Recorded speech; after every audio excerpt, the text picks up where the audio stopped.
자, 바울의 방문 연기에 대한 설명을 한 다음에 두 번째 큰 단락은 2장 14절부터 7장 16절까지인데 여기를 5가지로 제가 정리를 좀 해드렸는데, 지금까지 한 내용을 이 내용 안에 있으니까 여러분들이 다시 한번 강의를 들으시고 고린도후서를 쭉 한번 읽으시면 조금 더 정리가 이해가 될 것 같아요. 자, 첫 번째 뭐냐면 말씀 사역자 바울이 자기를 하나님의 말씀을 전하는 사역자이다 라고 하는 것을 설명을 하고 있습니다. 성경 한번 보시죠. 고린도후서 2장 13절 말씀입니다. 고린도후서 2장 13절 14절이요. 죄송합니다. 14절부터. 자, 항상 우리를 그리스도 안에서 이기게 하시고 우리로 말미암아 각처에서 그리스도를 아는 냄새를 나타내시는 하나님께 감사한다. 우리는 구원받는 자들에게나 망하는 자들에게나 하나님 앞에서 그리스도의 향기는 이 사람에게는 사망으로부터 사망에 이르는 냄새요, 저 사람에게는 생명으로부터 생명에 이르는 냄새라. 누가 이 일을 감당하리요. 자기가 하나님의 말씀을 맡은 자로 하나님의 복음인 말씀을 전하면 어떤 사람에게는 자기가 생명의 향기가 돼요. 어떤 사람에게는 사망의 향기가 됩니다. 그것을 가르는 차이는 뭐예요?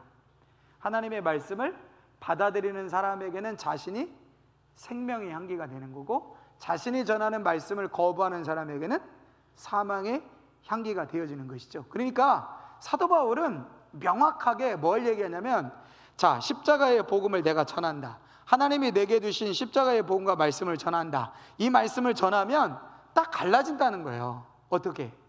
말씀을 받는 자와 말씀을 거부하는 자, 말씀을 믿는 자와 말씀을 믿지 않는 자, 선이 분명하게, 기준이 분명하게 갈라진다는 거예요. 그러니까 사도 바울이 자기를 말씀 사역자라고 이야기할 때 자기가 하나님의 말씀을 전하면 그 말씀에 반응하는 사람에 따라서 어떤 사람은 생명의 역사, 어떤 사람은 사망의 역사로 나누어진다는 거예요. 나의 부르심과 나의 말씀 사역은 여기에 있다는 겁니다. 그래서 여러분, 사도 바울이 2차 전도여행, 3차 전도여행 때 무슨 일이 있었어요? 에베소에서 3개월 동안 하나님 나라의 도를 전하니까 무슨 일이 일어나요? 어떤 사람은 믿고 어떤 사람은 뭐 저런 게 있냐 비방하고. 그러니까 어떻게 해요? 사도 바울이 믿는 사람들만 따로 세워다가 2해 동안 두란노 소원이라는 곳에서 제자 훈련을 시켰잖아요. 그러니까 사도 바울이 복음을 딱 전하면 사도 바울의 복음은 명확해요. 죽냐 사냐, 받아들일 거냐 거절할 거냐. 그러니까 그 복음을 딱 전하니까 어떤 사람에게는 생명의 향기가 되고, 그 말씀이 어떤 사람에게는 사망의 냄새가 되고, 이걸 분명하게 하는 사역을 자기가 받았다. 이게 자기의 말씀 사역자로서의 사역이다. 그러면서 중요한 얘기를 하는데 2장 17절입니다. 같이 한번 읽겠습니다. 시작. 우리는 수많은 사람들처럼 하나님의 말씀을 혼잡하게 하지 아니하고 곧 순전함으로 하나님께 받은 것 같이 하나님 앞에서와 그리스도 앞에서 말하노라. 자, 사도 바울이 자기를 하나님의 말씀 사역자로 부름받았다라고 표현할 때 이렇게 표현합니다. 내가 하나님의 말씀을 전할 때 나는 사람 앞에서 하나님의 말씀을 전하지 않는다. 누구 앞에서? 누구 앞에서? 하나님과 그리스도 앞에서 말씀을 전한다. 근데 그 하나님과 그리스도가 지금 나에게 어떻게 한다는 거예요? 그리스도와 하나님이 나에게 전하라고 하는 말씀을 주시면, 그냥 나는 하나님과 그리스도가 나에게 전하라고 하는 말씀을 주시면 나는 그 말씀을 그냥 전할 뿐이지, 이 사람은 돈이 있고 이 사람은 빽이 있고 이 사람은 영향력이 있고 이 사람은 별별로 아니고 사람 봐가면서 전하지 않는다. 나는 그리스도와 하나님 앞에서 말씀을 전한다. 그렇기 때문에 나는 뭐 하지 않는다? 많은 사람들처럼 말씀을 어떻게 하지 않는다? 혼잡하게 하지 않는다. 이게 굉장히 중요한 단어입니다. 혼잡하게 하지 않는다. 자, 이 혼잡하게 하지 않는다라고 하는 말이 무슨 말이냐면, 원어로는요, 이 혼잡하게 한다는 말이 장사하다 이런 뜻이에요. 장사하다. 그리고 어떤 뜻이 있냐면 가치를 떨어뜨린다 이런 뜻이 있어요. 그러니까 말씀을 혼잡하게 한다라고 하는 말은 말씀의 가치를 떨어뜨리는 것이고, 그 말씀 가지고 뭐 한다는 거예요? 딜한다는 거예요. 장사한다는 거예요. 내가 이거 줄 테니까 당신들 이거 줘 하고 거래를 한다는 거예요. 근데 사도 바울은 뭐 하지 않는다? 거래하지 않는다.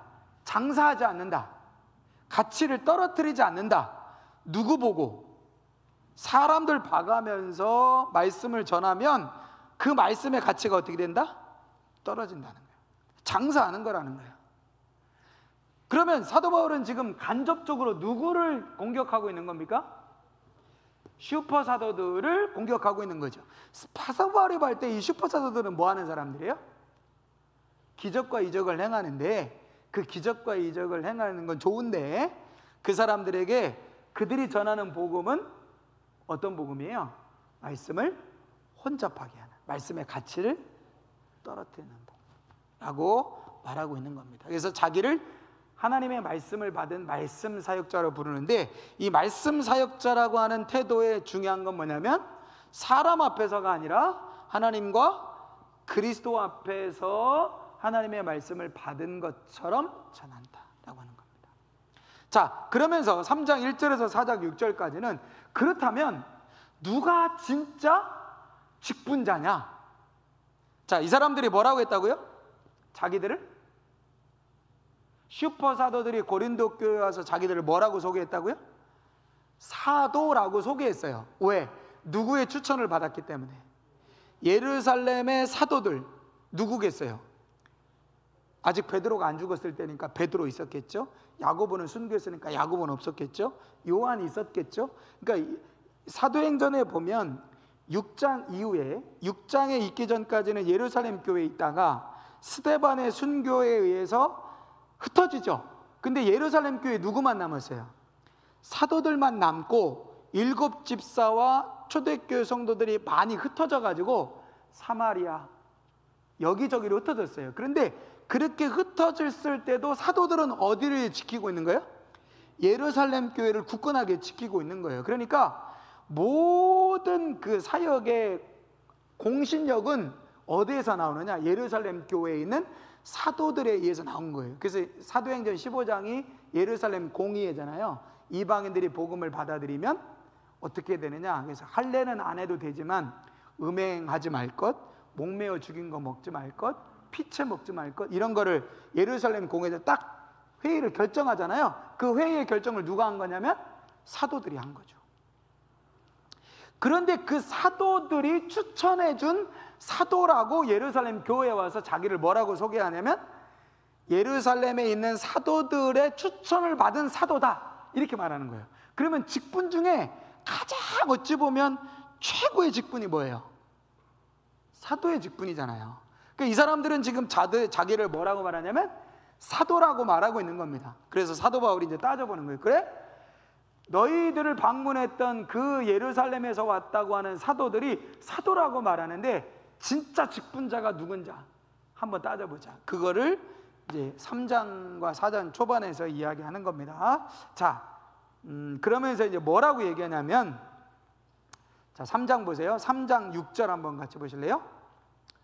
3장 6절 같이 한번 읽어보겠습니다. 시작. 그가 또한 우리를 새 언약의 일꾼 되기에 만족하게 하셨으니 율법 조문으로 하지 아니하고 오직 영으로 함이니 율법 조문은 죽이는 것이요 영은 살리는 것이니라. 아멘. 8절 보겠습니다. 8절 같이 읽습니다. 시작. 하물며 영의 직분은 더욱 영광이 있지 아니하겠느냐. 9절도 있습니다. 시작. 정죄의 직분도 영광이 있은즉 의의 직분은 영광이 더욱 넘치리라. 자, 4장 1절이 있습니다. 4장 1절 시작. 그러므로 우리가 이 직분을 받아 긍휼하심을 입은 대로 낙심하지 아니하고. 자, 뭐에 대해서 얘기해요? 직분을 이야기하죠. 직분을 이야기하는데, 사도 바울은 이렇게 얘기합니다. 자, 저 사람들이 사도들에게 받은 추천서라고 하는 종이에 새겨진 추천서를 가지고 자기가 사도들에게 추천받은 사도의 직분을 가진 사람이다라고 이야기하고 주장을 해요. 그런데 사도 바울은 조용히 하세요. 천국에서 전화가 왔습니다. 잘하고 있다고.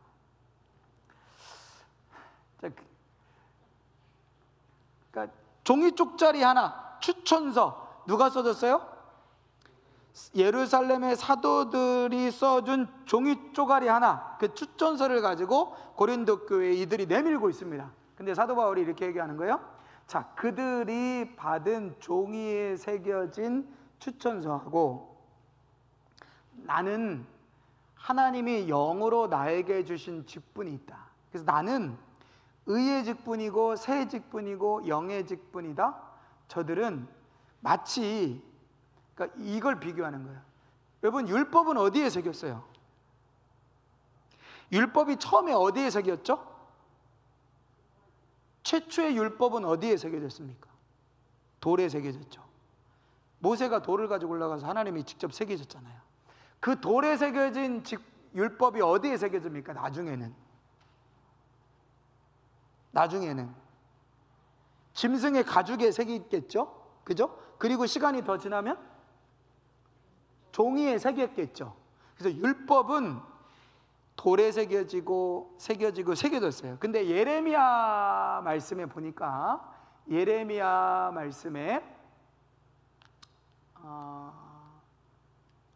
예레미야 31장 31절에 보니까 하나님이 앞으로는 하나님의 율법을 새로운 시대가 오는데 이제 어디에 새기겠대요?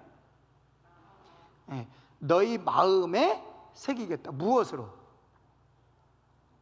하나님의 영으로 너희 안에 율법, 하나님의 말씀을 새기겠다는 거예요. 자, 구약의 시대가 율법의 시대라면 율법은 어디에 새겨진 거예요? 눈에 보이는 돌이나 파피루스나 종이나 양 가죽 이런 데 새겨진 거예요. 그런데 예레미야 선지자도 뭐라고 얘기했냐면 이제 돌에 새겨진 종이에 새겨진 율법의 시대는 끝나고 하나님께서 직접 우리 마음에 하나님의 말씀을 새기는 시대가 오겠다. 누구를 통하여? 그리스도와 성령을 통하여. 자, 그걸 지금 사도 바울이 얘기하는 겁니다. 저들이 종이 쪼가리 가지고 나온 건 누구에게 받은 거예요? 결국 사람에게 받은 거예요. 사람에게 받은, 그 사람이 아무리 훌륭한 사람이라 할지라도 사람에게 받은 종이 쪼가리 추천서인데 나는 너희들한테 사도라고 하는 걸 종이 쪼가리로 증명할 수는 없다. 눈에 보이는 걸 증명할 수는 없다. 그러나 나는 영으로 하나님의 직분을 받았다. 그래서 나의 직분은 의의 직분이고 영의 직분이고 새로운 직분이다 라고 하는 것을 이야기하고 있는 부분이 이 부분입니다. 그러니까 이 부분도 지금 누구랑 비교하고 있는 거예요? 슈퍼 사도들과 비교하고 있는 거예요. 자, 그리고 세 번째는 이제 여러분들이 잘 아시는 얘기. 내가 나의 질그릇 같지만 내 안에 뭘 담고 있다고요? 보화를 담고 있다. 그러니까 이 고린도 교회도 사도 바울의 외모와 사도 바울의 어눌함과 사도 바울이 사도의 권한, 전통적인 사도의 정통성이 없다는 걸 막 공격을 하고 이 슈퍼 사도들도 공격을 하는 거예요. 우리는 사도들에게 추천을 받았는데 사도 바울이 사도들에게 뭐 추천받은 게 있냐, 뭐냐, 공신력이 있냐, 우리가 바울보다 훨씬 낫다 막 이러고 하니까 사도 바울이 그래, 그들이 그리고 너희들이 나의 사도권에 대해서 비판하고 내가 말 못하고 내가 어눌하고 내가 병들었고 내가 약하고 그런 것에 대해서 공격하고 비판하는 거 내가 다 인정한다. 내가 다 받아들여. 나 그거 부인 안 해. 너희들이 말하는 것처럼 나 말 잘 못해. 언변력이 뛰어나잖아. 너희들이 보는 것처럼 내 외모도 그렇게 뭐 볼품없어. 그리고 나는 누구로부터, 사람으로부터 너 사도다 하고 사도들이 추천서를 써주거나 그러지 않았어. 그거 다 받아들일게. 그걸 다 받아들인다고 고백하는 게 뭐예요? 내가 마치 뭐와 같다? 질그릇 같다. 내가 질그릇 같다. 그런데 여러분들이 나에 대해서 공격하는 그 질그릇이라고 하는 것에 대해 나 부인 안 하겠습니다. 그런데 여러분들이 아셔야 될 게 있습니다. 내가 질그릇이지만 이 질그릇 안에 나는 보화를 담고 있습니다. 질그릇 안에 나는 이 보화를 담고 있습니다. 근데 그 얘기를 지금 사도 바울이 하고 있는 겁니다. 그 유명한 본문의 말씀들이 이제 나와 있는 거죠. 4장 7절 같이 한번 읽겠습니다. 시작. 우리가 이 보배를 질그릇에 가졌으니 이는 심히 큰 능력은 하나님께 있고 우리에게 있지 아니함을 알게 하려 함이라. 아니, 하나님이 나를 저 슈퍼사도들처럼, 이 슈퍼사도들처럼 기적도 막 행하고 말도 잘하고 인물도 좋고 출신도 좋고 거기다가 사도들 추천서까지 받아왔고 그랬다면 내가 하는 게 아니라 하나님이 하는 게 아니라 내가 하는 것이구나라고 오해할 수 있는데, 하나님은 언변도 그렇고 외모도 그렇고 누가 나를 사도들로 공격하는 사람들도 많은 나같이 질그릇 같은 사람을 통하여 하나님이 일하시는 걸 보면 질그릇이 중요한 게 아니라 그 질그릇 안에 보화가 담겨 있느냐 담겨 있지 않느냐가 중요하다는 걸 나를 통해서 보여주시기 위함이다. 그러면서 나는 여러분들이 말하는 것처럼 질그릇 맞습니다. 그러나 나는 보화를 담고 있는 질그릇입니다. 그러면서 무슨 얘기를 이야기하냐면요, 여러분, 이 육신이라는 게요 결국에는 죽으면 다 없어지는 겁니다. 뭐 부자도요, 똑똑해도요, 뭐 별의별 사람도요 죽으면 뭐 끝나는 거 아닙니까? 그래서 이 몸의 영광은 잠깐 보이는 영광입니다. 그러나 우리가 부활할 때, 우리가 영원한 몸으로 부활할 때 우리의 부활은 우리의 몸이 어땠느냐를 따진다는 거예요? 안 따진다는 거예요? 안 따진다는 거예요. 우리 안에 보화가 있느냐 없느냐 그걸 따진다는 거죠. 그래서 바울이 눈에 보이는 영광은 잠깐이지만 보이지 않는 영광은 영원하다라고 하는 말을 이어서 이제 하고 있는 겁니다. 그래서 사도 바울이 나는 보이는 것에 주목하지 않고 보이지 않는 것에 주목한다. 4장 17절 같이 읽습니다. 4장 17절 18절 같이 읽겠습니다. 시작. 받는 환난에 경한 것이 지극히 크고 영원한 영광에 중한 것을 우리에게 이루게 함이니 우리가 주목하는 것은 보이지 않는 것이 아니요 보이는 것이 아니요 보이지 않는 것이니 보이는 것은 잠깐이요 보이지 않는 것은 영원합니다 라고 말씀합니다. 그래서 이 질그릇과 보물, 보이는 것과 보이지 않는 것, 여러분들은 지금 뭐에 주목하고 있다? 고린도 교회는 지금 사도 바울의 뭐에 주목하고 있는 거예요? 보이는 것, 보이는 거에 주목하는 거예요. 보이는 거에 주목하니까 이 슈퍼 사도들이 봐라, 추천서, 누구 추천서예요? 예루살렘 사도들의 추천서니까 그 예루살렘 추천서 하나 보고 확 믿음이 가는 거예요. 믿음이. 그러니까 고린도 교회가 막 보이는 것에 막 주목하니까 사도 바울이 간접적으로 여러분들 보이는 것에 주목하지 마세요. 여러분들이 나에게 보이는 것만 주목해가지고 내 보이는 것에 대한 약함과 연약함을 공격한다면 오케이, 다 받아들일게요. 다 인정할게요. 그런데 나는 보이는 것에 주목하지 않습니다. 나는 보이지 않는 것이 영원한 것이고 나는 그것에 주목하랍니다. 그러면서 질그릇과 보화에 관한 비유를 이야기하는 겁니다. 그러면서 5장 11절에서 12절까지 여러분들이 너무나 잘 아시는 이제 말씀이 나오죠. 그런즉 그리스도 안에 있으면 새로운 피조물이라. 보라, 이전 것은 지나갔으니 새 것이 되었도다. 이 말씀이 왜 나왔어요? 이 말씀이, 자, 이제 우리가, 자, 내가 말씀 사역자로서 바울의 자기를 이야기하고 진짜 직분이 뭐냐, 그리고 질그릇과 보아, 보이는 것과 보이지 않는 것을 이야기하면서 나는 그리스도 안에서 새롭게 되어졌다. 새로운 피조물이 되었는데, 자, 어떤 피조물이냐? 자기가 이전에는 어떤 사람이었냐면 죽이고 나누고 분쟁하고 어떻게 해요? 자, 유대인이라면 편을 들고 이방인이라면 핍박을 하고, 예수 믿는다고 하면 핍박을 하고, 율법을 지킨다고 하면 인정하고, 편가르기를 했는데 쓰임 받았다는 거예요. 누가?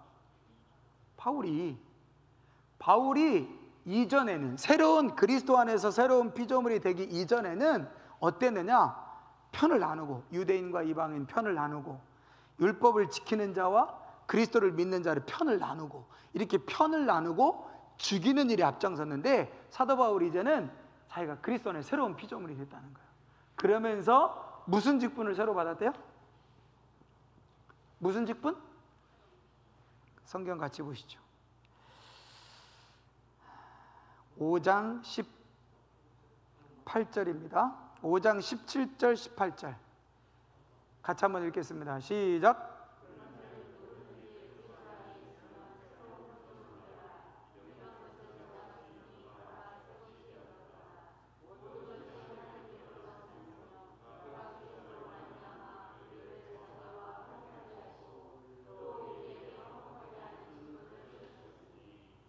네, 무슨 직분을 주셨대요? 화목하게 하는 직분. 자, 이게 중요합니다. 무슨 직분이다? 화목하게 하는 직분. 그러면 이걸로 이제 다 설명이 되는 거예요. 자, 아까 진짜 직분은 어떤 직분이라고요? 사도냐 아니냐, 사도로부터 천거를 받았느냐 안 받았느냐, 일곱 집사냐 아니냐, 그게 중요한 게 아니다. 진짜 직분은 뭐 하는 사람이라는 거예요? 화목하게 하는. 그게 진짜 직분이다. 진짜 직분이다. 그렇게 화목하게 하는 직분으로 되려면 어떻게 해야 되겠어요? 보이는 것에 집중해야 돼요? 보이지 않는 것에 집중해야 돼요? 보이지 않는 것에 집중해야 돼요. 보이는 것에 자꾸 집중하다 보면 어떻게 해요? 나눠지게 되고 편가르게 되고. 그러나 우리가 주목하는 것은, 보이는 것은 잠깐이에요. 보이지 않는 것은 영원해요. 그러니까 우리가 보이지 않는 것에 집중할 때 우리가 어떻게 되느냐? 화목하게 된다. 너는 여자니까 절로 가라. 나는 남자니까 일로 갈게. 너는 고향이 저기니까 절로 가라. 나는 고향이 이쪽이니까 일로 갈게. 너는 승질 머리가 이러니까 그렇게 해라. 나는 승질 다리가 이러니까 일로 갈게. 보여지는 것에 자꾸 주목하고 집중하면 화목할 수 없다. 근데 보이지 않는 것에 주목해야 화목하게 하는 직분을 할 수 있다. 그러니까 사도 바울이 지금 은 까는 거예요. 은근히 까는 거예요. 슈퍼 사도들을 돌 까는 거예요. 돌려까기, 은까기, 은근히 까기. 그러니까 이 사람들은 지금 뭐예요? 막 기적을 행합니다. 이적을 행합니다. 그러면서 십자가의 보험에 하나님을 믿는 사람이라면 이적과 기적이 나타나야지. 그러니 당연히 어떻게 하겠어요? 기적과 이적을 행하지 않으면 저 거짓 사도다, 저거는 무능하다, 저건 십자가의 복음이 없는 사람이다, 이러면서 자꾸 나누는 거죠. 지금 고린도 교회 가장 문제가 뭐라고 그랬어요? 분열이에요. 하나가 안 되는 거예요. 근데 이 사람들이 아까 말씀드린 것처럼 기적과 이적을 행하는 것 해야 돼요, 안 해야 돼요? 해야죠. 아니, 하나님이 기적과 이적을 행하시려면 당연히 해야 되고 당연히 나타나는 거잖아요. 그죠? 대가라고 하는 측면은 모르겠지만 이적과 기적에 대한 감사를 해야 됩니까? 안 해야 됩니까? 당연히 해야 되겠죠. 근데 이 사람들이 개인적인 이익을 취하지 않더라도 기적과 이적을 이야기하면서 대가를 지불하는 이런 행위들은 결국 고린도 교회를 하나 되게 하고 화목하게 하는데 도움이 돼요, 안 돼요? 전혀 안 되는 거예요. 예루살렘 사도들에게 추천장을 받았든 뭘 하든 고린도 교회에 유익이 된다, 안 된다? 전혀 안 된다. 전혀 안 된다라고 하는 것을 지금 말하고 있는 겁니다. 그러면서 나도 이제 이게 나중에 얘기하고, 그러면서 이제 다섯 번째 6장과 7장에서는 뭔 얘기를 하냐면요, 아까 여기 내용을 얘기하는 건데, 고린도 교회가 내가 세 번째 편지, 두 번째 방문을 하고 난 다음에 7일을 했더니 그 사람이 막 회개를 안 하고 더 막 바울을 공격하고 막 교회에 더 분란을 일으키고 막, 그래서 바울이 막 근심이 되고 후회가 되고 막 그러잖아요. 그래서 뭐 후회는 하나님 앞에 하는 후회는 회개할 것이 없는 후회고 막 그런 얘기 하잖아요. 그러면서 사도 바울이 두 번째 방문에서 책망한 얘기를 쓰고 눈물의 편지를 썼는데 그 눈물의 편지를 받은 고린도 교회가 어떻게 했다는 거예요? 회개했다는 거예요. 회개하고 그 사람을 쫓아낸 것으로 보여요. 쫓아냈는데, 자, 그러면 여태까지 사도 바울이 무슨 얘기했어요? 화목해라, 하나 되라, 화목하게 하는 직분, 그리스도의 화목하게 하는 직분을 해라 그랬는데, 얼마 전에 자기가 고린도 교회 두 번째 방문해서 뭐 한 거예요? 저 사람은 공동체에 유익이 안 되니까 쫓아내라 그런 거예요. 근데 쫓아내라 그랬더니 그 사람이 네, 제가 잘못했습니다, 회개하는 게 아니라 막 네가 뭔데 나를 책망하고 네가 무슨 주제에 내가 말이야 막 이러면서 막 대드니까 교회에 더 큰 문제가 되는 거예요. 그런데 어쨌든 세 번째 편지를 받고 고린도 교회가 정신을 차리고 이 사람을 그냥 놔두면 교회에 덕이 안 되고 유익이 안 되겠구나 하고 쫓아냈어요. 치리를 했어요. 그 얘기를 다 들은 사도 바울이 이제 뭐라고 말하냐면, 자, 이제 지난주에 말씀드릴 때 뭐라고 말했냐면, 치리의 궁극적인 목적은 뭐에 있다고 그랬어요? 치리의 궁극적인 목적은 뭐에 있다? 용서와 회복에 있다. 그래서 마태복음에 누가 잘못하면 어떻게 해라? 조용히 가서 권면하고, 그래도 안 들으면 두세 사람의 증인을 데리고 권면하고, 그래도 안 들으면 교회의 얘기를 해서 치를 하라는 거예요. 교회의 얘기에서 치를 하면 그 사람은 어떻게 해요? 회개를 하면 당연히 어떻게 해야 돼요? 용서해 줘야 되는 거예요. 근데 회개를 안 하고 버팅이면 어떻게 해요? 출교를 시키는 거예요. 근데 그 출교를 시키고 난 다음에 그 사람이 나중에 6개월, 1년 지나가지고 아이고 내가 잘못했네, 교회 공동체 있어야 되는데, 그리고 회개하면 어떻게 해요? 받아주라는 거예요. 용서하라는 거예요. 지금 여기서 그 얘기를 합니다. 자, 여러분들이 그 사람을 치리하고 공동체에서 쫓아낸 거 잘했습니다. 그런데 내가 이제 이 편지에서, 자, 세 번째 편지에서는 두 번째 방문에서 그런 일이 있었고, 세 번째 편지에서 뭔가 호소를 했겠죠. 이걸 보고 고린도 교회가 회개해서 쫓아냈죠. 그리고 나서 시간이 지나고 나서 사도 바울이 고린도 후서를 기록하면서 이제 그 사람을 다시 받아주라는 거예요. 단 조건이 있죠. 뭐 하면? 회개했다면. 그 사람이 정말 회개했다면 그 사람을 다시 교회 공동체가 받아주어야 합니다. 그래야 무슨 직분을 하는 거예요? 화목하게 하는 직분을 하는 거예요. 여러분, 치리가 어려워요? 화목이 어려워요?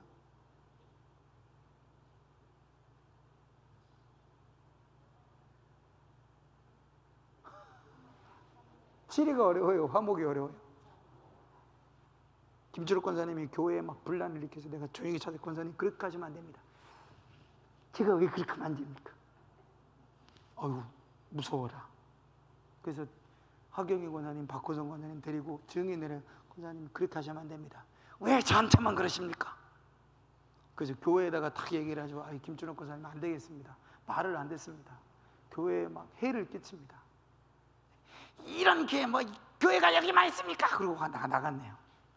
그리고 한 6개월 있다가 소식이 들렸더니 눈물을 흘리며 회개한대. 그럼 제가 이제, 권사님 회개하셨습니까? 회개했습니다. 받아줘야죠. 받아주는 게 쉬워요? 치료하는 게 쉬워요?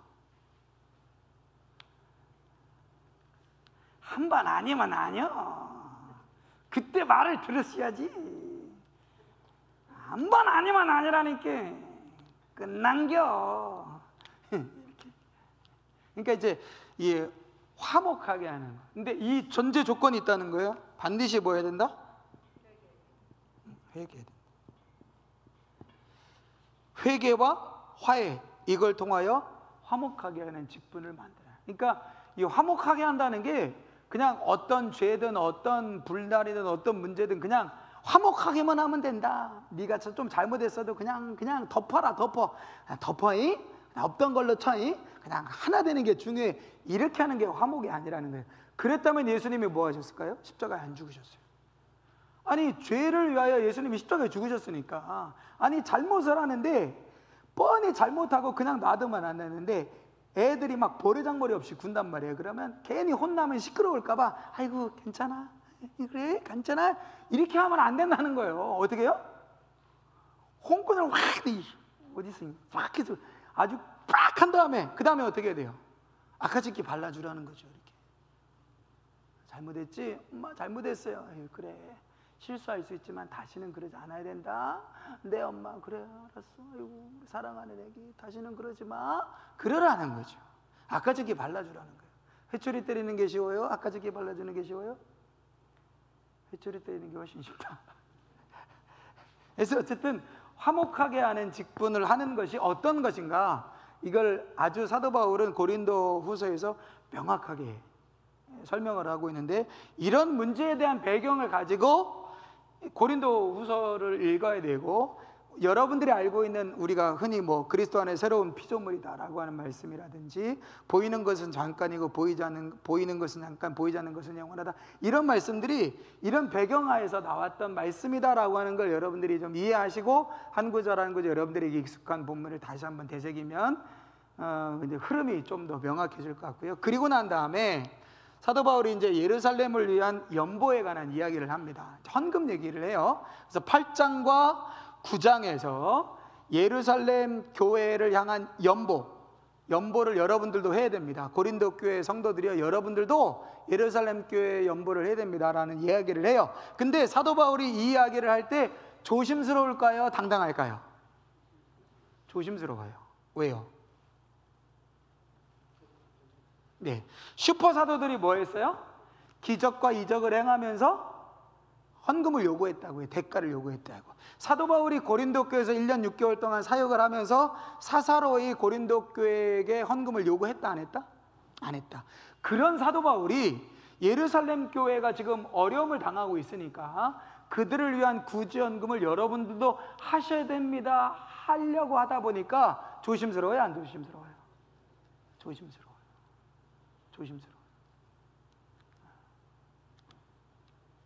저는 아직도 헌금 설교가 조심스럽거든요.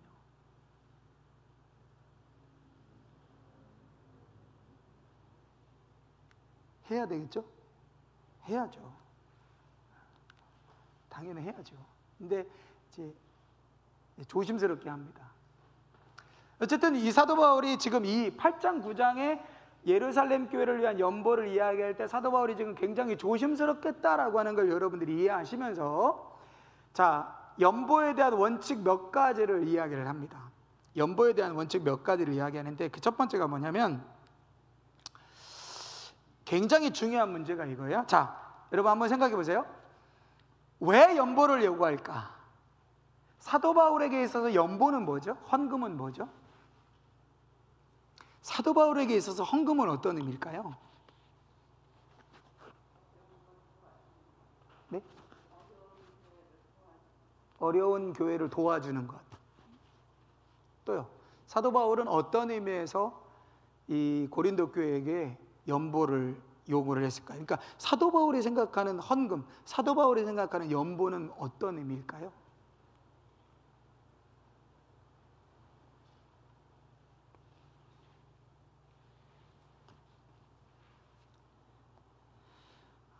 온라인으로 많이들 참석하시는데, 사도 바울이 생각하는 연보는 어떤 개념일까요? 응? 교회를 운영하는 것. 굉장히 실질적인 문제로 접근을 하셨고, 또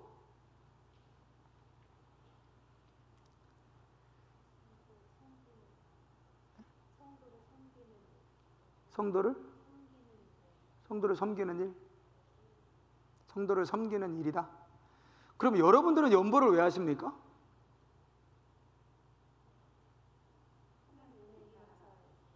하나님의 은혜에 대한 감사다. 사도 바울도 그랬을까요? 여러분 하나님께 받은 은혜가 있지 않습니까? 그러니 연보하십시오. 그랬을까요?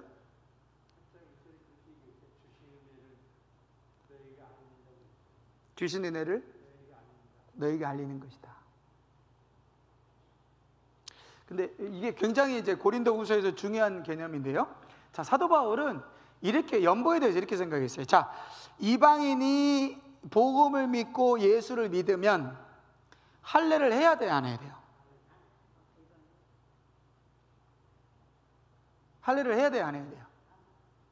하지 말라고 그랬어요? 하라고 그랬어요? 사도 바울이 안 해도 된다고 그랬죠. 이방인이 예수를 믿고 하나님의 자녀가 되면 이방인에게 할례를 강요하지 않습니다. 유대인들은 원래부터 할례 문화에 익숙했기 때문에 예수를 믿든 안 믿든 그냥 예수 믿고 할례를 행해도 아무 상관없어요. 자, 그런데 이방인에게 할례를 요구하지 않는 것 때문에 유대인들 중에는 어떤 사람들은 저 사람은 율법도 없고 저 사람은 율법도 안 지키려는 사람이고 이방인에게 할례를 요구해야지, 할례도 그렇게 중요한 할례를 하지 말라고 하는 건 율법을 무시하는 거냐, 뭐 이런 공격을 받겠죠. 그런데 사도 바울이 이 논리를 펴니다. 어떤 논리냐면 기가 막힌 논리예요. 자, 보세요. 할례는 율법이죠. 율법입니다. 그런데 율법의 완성이 뭐예요? 쉬운 거예요. 그냥 여러분, 율법의 완성이 뭐예요?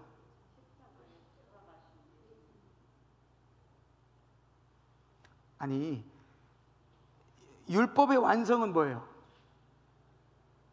믿음, 소망, 사랑. 뭐예요? 율법의 완성은 사랑이잖아요. 율법의 완성은 사랑이에요. 그러니까 예수님이 그래서 어떤 계명이 큰 계명입니까? 그랬더니 예수님 뭐라고 말해요? 첫째는 하나님을 사랑하고, 둘째는 네 이웃을 내 몸과 같이 사랑하라고. 그러니까 예수님이 말씀하신 가장 큰 율법은 뭐예요? 사랑이에요. 하나님 사랑하고 이웃 사랑하는 거고. 그리고 예수님이 뭐라고 내가 율법을 폐하려 온 거 아니라 내가 율법을 완성하러 왔다. 완성하신 방법이 십자가인데 그 십자가를 통해서 율법이 완성된 건 뭐가 완성이 된 거예요? 사랑을 통해서 완성이 되는 거예요. 근데 구약의 율법의 완성은 뭐로 완성된다? 사랑을 통해서 완성된다. 그럼 어떻게 사랑하실래요?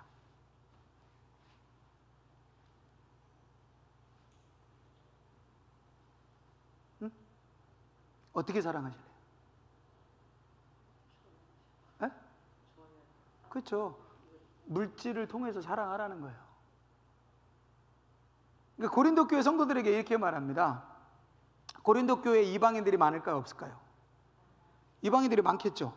여러분들이 예수 믿고 내가 여러분에게 할례를 강조하지 않았습니다. 왜? 그건 뭐기 때문에? 율법이기 때문에. 율법이니까 여러분들이 율법을 지킬 수도 있고 안 지킬 수도 있습니다. 그런데 율법의 완성은 뭐예요? 사랑이죠. 그러면 사랑은 해야 돼요, 안 해야 돼요? 해야 됩니다. 이방인도 유대인도 사랑은 해야 돼요. 할례는 유대인이라면 하라는 거예요. 이방인이라면 강요하지 않겠다는 거예요. 왜? 율법이니까. 율법은 유대인들에게는 반드시 적용되지만 이방인들에게는 완벽하게 적용될 수 없어요. 그래서 사도행전 그 15장에 예루살렘 회의에서도 모든 율법을 다 강요하지 마라, 할례 요구하지 마라, 딱 세 가지만 해라. 음행 중단, 목매어 죽인 거 중단, 피채 먹는 거 중단, 이 율법만큼은 지켜라. 그러면 이방인이라 할지라도 교회 공동체 안에 기꺼이 받아주라는 거예요. 율법적 차별을 하지 말라는 거예요. 그게 예루살렘 공의로 딱 기준이 된 거예요. 그러니까 이방인들에게 율법을 강요해요, 안 해요? 안 합니다. 그런데 율법은 하위 개념이에요. 예수님이 율법을 십자가로 완성하셨어요. 그게 사랑이에요. 그러니 사랑은 해야 돼요, 안 해야 돼요? 해야 됩니다. 근데 그 사랑이 뭐라는 거예요? 연보라는 거예요. 내가 지금 예루살렘의 기근으로 인하여 예루살렘의 어려운 성도들을 돕고자 지금 연보를 해야 되는데 여러분들이 연보를 하시는 것은 뭐다? 율법을 완성하는 사랑의 행위에 대한 증명이다. 그래서 예수님 뭐라고 하셨어요? 내 보화가 있는 곳에 내 마음이 있다 그랬어요. 그래서 예수님이 이렇게 말씀하셨잖아요. 어떤 계명이 큽니까? 너는 마음을 다하고 힘을 다하고 뜻을 다하고 목숨을 다하여 주 여호와 하나님을 사랑하라. 둘째는 이것이니 내 이웃을 내 몸과 같이 사랑하라 그랬다는 거예요. 그러니까 사도 바울이 그 예수님의 가르침을 가지고 나는 할례를 강요하지 않겠다. 그러나 할례를 할례뿐만 아니라 모든 율법을 완성하신 것이 사랑인데 그 사랑의 실천은 해야 되지 않냐? 여러분 안에 그 사랑이 있다는 걸 증명하십시오. 무엇으로? 연보로. 여러분들이 예루살렘에 어려움 당하고 있는 사람들을 위하여 연보하는 것으로 여러분들이 말로만 하지 말고 여러분들이 사랑을 실천하시라는 거예요. 그러면 그 연보를 통하여 사랑을 실천하는 행위는 무엇보다 더 위대한 행위예요. 할례를 행하는 것보다 더 위대한 행위라는 거예요. 내가 이방인인데 유대인들이 할례를 행하니까 나도 할례를 행하자 하는 행위보다 훨씬 더 위대한 행위가 뭐냐? 율법을 사랑으로 완성하신 그리스도의 사랑이 내 안에 있다는 걸 증명하는데 무엇으로 증명하느냐? 연보를 통해서 증명하는 거예요. 왜? 물질은 곧 뭐와 같기 때문에 예전이나 지금이나 생명 같은 것이기 때문에. 이게 사도 바울의 주장입니다. 자, 이 대원칙을 가지고 고린도 교회에게 구체적인 실천 방안을 얘기해요. 여러분들이 그 사랑의 실천으로서 연보를 한다면 몇 가지 원칙을 지켜서 연보하십시오. 첫 번째, 준비하라는 거예요. 여러분 나중에 이제 8장 9장 가서 다시 한번 읽어보세요. 그 성경에 다 나와 있으니까. 첫 번째 뭐 해라? 준비해서 드려라. 하나님 앞에 준비되어짐으로 예물을 드려야. 그래야 그것이 그냥 율법적 행위로서 해야 되니까 사도 바울이 하라고 하니까 그냥 순종하는 행위로서 율법적 행위로서의 연보가 아니라 율법을 완성한 사랑의 행위로서의 연보가 될 수 있다. 두 번째 어떻게 해라? 자원하여 즐거이 드려라 라고 하는 겁니다. 자원하여 즐거이 드려라 라고 하는 거죠. 세 번째가 여러분들이 잘 모르실 수 있는 건데 이게 뭐냐면 불꽃이 될 것인가 물을 뿌릴 것인가 찬물을 뿌릴 것인가. 이게 무슨 얘기냐면 사도 바울이 이런 얘기합니다. 성경 같이 한번 보실래요?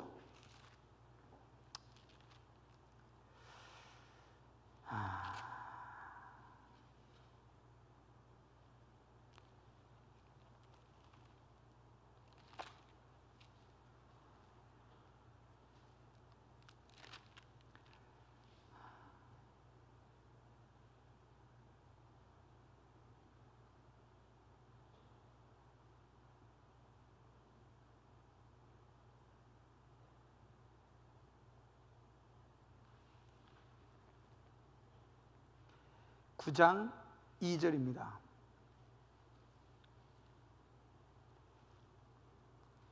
9장 2절 같이 한번 읽겠습니다. 시작.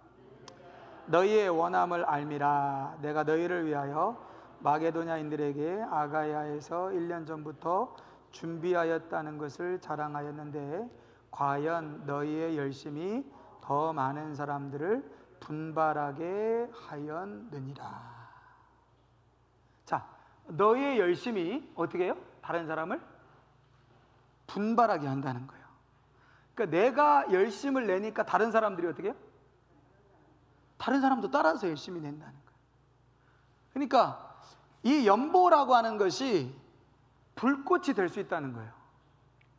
불꽃이라는 건 뭐예요?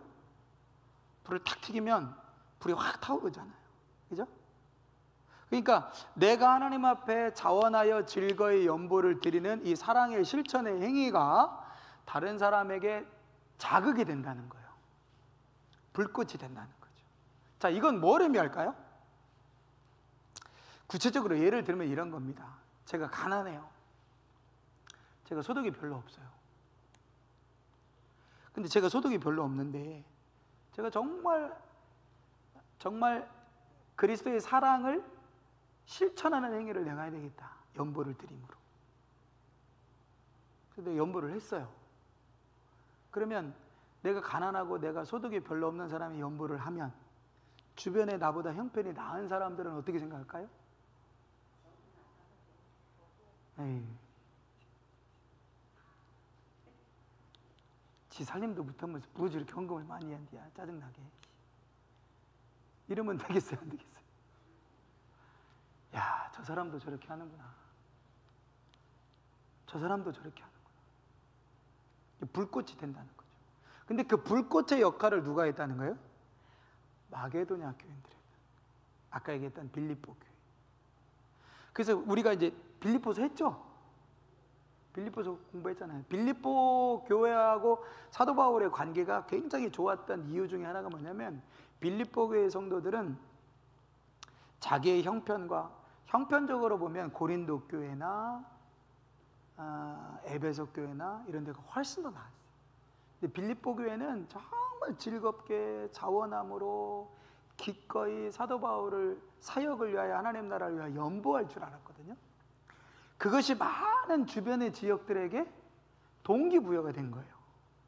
동기부여가. 이건 뭘 의미하느냐?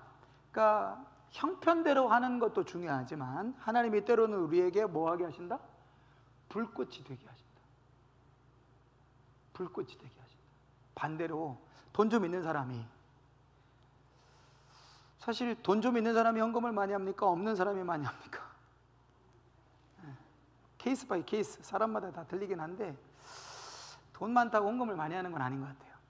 예를 들어서 부유한 사람이, 제 동기 하나가도 얼핏 이제 얘기하다 보니까 서울에 있는 자기 출신 모 교회에서 어떤 장로님이 자기 건물을 팔아서 세금 다 내고 10억이 났는데 그 10억을 교회를 개척하는 데 내놓으셨대요. 그래서 그 교회 지교회를 하나 세우는데 장로님이 이렇게 딱 돈을 내셨대요. 그럼 이제 우리가 그런 얘기를 들으면 이렇게 반응하죠. 돈 지랄하냐? 돈 많다고 자랑하냐? 이러면 이게 뭐가 돼요?